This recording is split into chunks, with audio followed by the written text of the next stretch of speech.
అందరికీ నమస్కారం. అమ్మ మాట అమ్మాయి బాట ఛానల్కి స్వాగతం. కథ చెప్పుకుందామా? సమదృష్టి. మంగళాపురం జమీందారు తమ్ముడు తిరుపతి రాయుడికి ఎదుటివారిలో ఏవేవో లోపాలంటూ ఎత్తి చూపటం సరదా. చిన్న పెద్ద భేదం లేకుండా ప్రతి ఒక్కరిని అవహేళన పాలు చెయ్యాలన్న మనస్తత్వం కలవాడు. మంగళాపురంలో ఏటా జరిగే చైత్ర పౌర్ణమి ఉత్సవాలకు పరమానంద స్వామి అనే సాధువు రావడం ఆనవాయితీ. ఆ ఏడు పరమానంద స్వామి వస్తున్నట్లు తెలియగానే మంగళాపురం ప్రజలు జోడెడ్లను పుంచిన రథాన్నొకదాన్ని చక్కగా అలంకరించి తీసుకుపోయి ఆయనకు స్వాగతం చెప్పారు. పరమానంద స్వామి మందహాసం చేస్తూ రథం ఎక్కి కూర్చున్నాడు.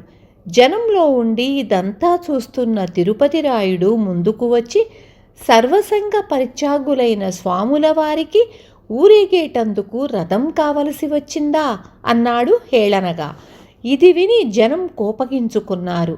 కానీ పరమానంద స్వామి ఎంతో శాంతంగా, నువ్వన్న దాంట్లో కొంత నిజం లేకపోలేదు, నీతో వివరంగా తరువాత మాట్లాడతాను, ముందు వచ్చి రథంలో నా పక్కన కూర్చో అన్నాడు. తానేదో గొప్ప విజయం సాధించినట్లు పొంగిపోతూ తిరుపతి రాయుడు రథం ఎక్కి కూర్చున్నాడు. కొద్దిసేపు తరువాత రథం ఒక పెద్ద భవనం ముందు ఆగింది.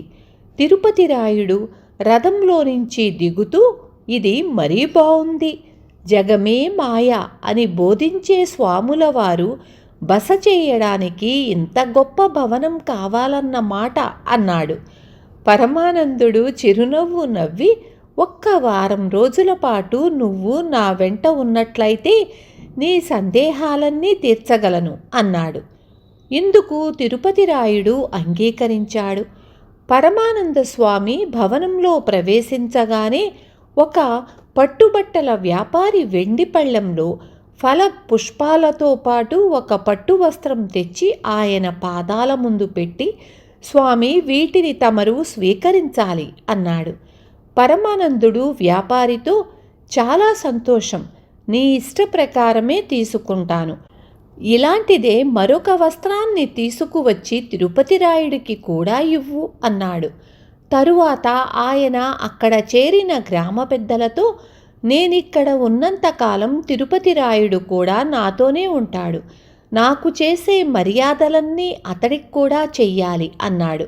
ఆ క్షణం నుంచి పరమానందుడితో పాటు తిరుపతి రాయుడు కూడా సకల సౌకర్యాలు అనుభవించాడు.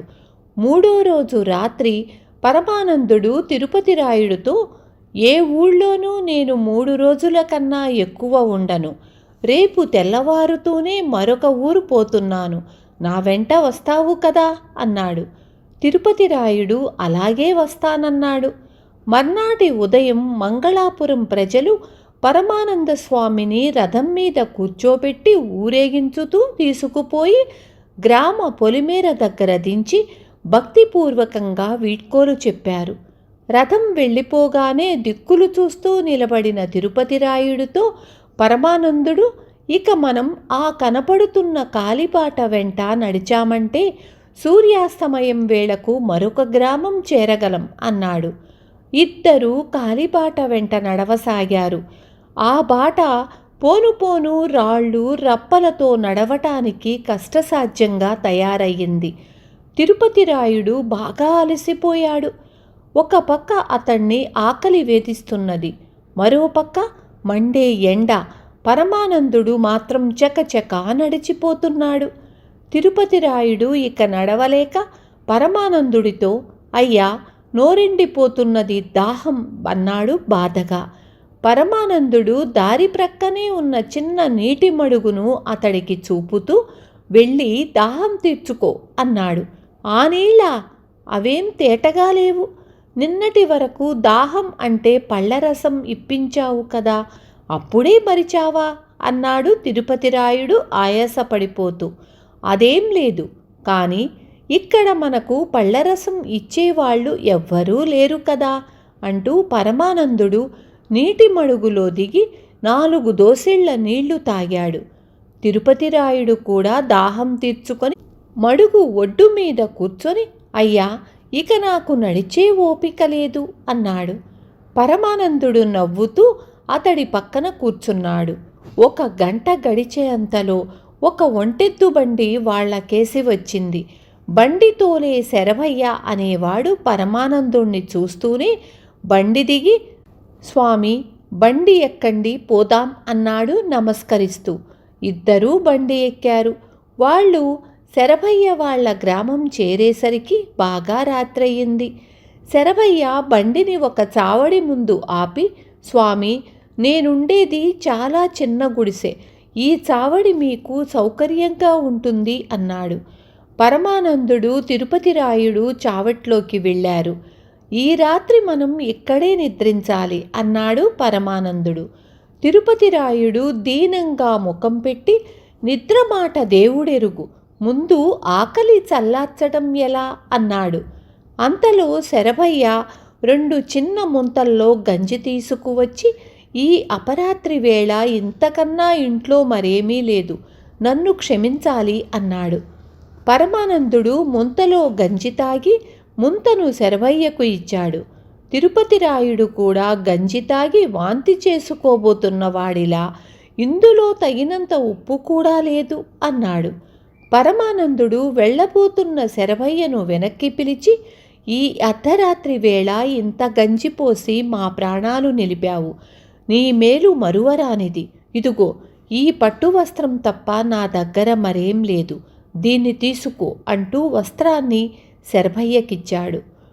తిరుపతి రాయుడు ఆశ్చర్యపోతూ, ఉప్పు కూడా లేని ఇన్ని గంజి నీళ్లకు పట్టు వస్త్రం బహూకరణ, అంత విలువ తెలియని వాడివి, అసలు దాన్ని ముందు ఎందుకు తీసుకున్నట్లు అని అడిగాడు. పరమానందుడు నవ్వుతూ, మంగళాపురం ప్రజలు ప్రీతితో ఇచ్చారు కనుక తీసుకున్నాను. అయినా ఇంత కావిబట్టలు కట్టుకు తిరిగే నాకెందుకు పట్టు వస్త్రాలు, నువ్వే చెప్పు తిరుపతి రాయుడు. మనుషులు దేన్నైనా సమదృష్టితో చూడటం నేర్చుకోవాలి. అభిమానులు ప్రేమ కొద్దీ పెట్టే విందు భోజనమైన గంజి అయినా నాకొక్కటే. సుఖాలకు పొంగిపోకుండా, కష్టాలకు కుంగిపోకుండా నా చేతనైనంతలో సాటి మనిషికి సాయపడేందుకు ప్రయత్నిస్తున్నాను అన్నాడు. తిరుపతి రాయుడు ఆయన పాదాలు తాకి, మీ మంచితనం తెలుసుకోలేక నా అజ్ఞానం కొద్దీ దురుసుగా ప్రవర్తించాను, క్షమించండి అన్నాడు. విన్నారు కదా, రేపు మరొక మంచి కథతో మీ ముందుకొస్తాను.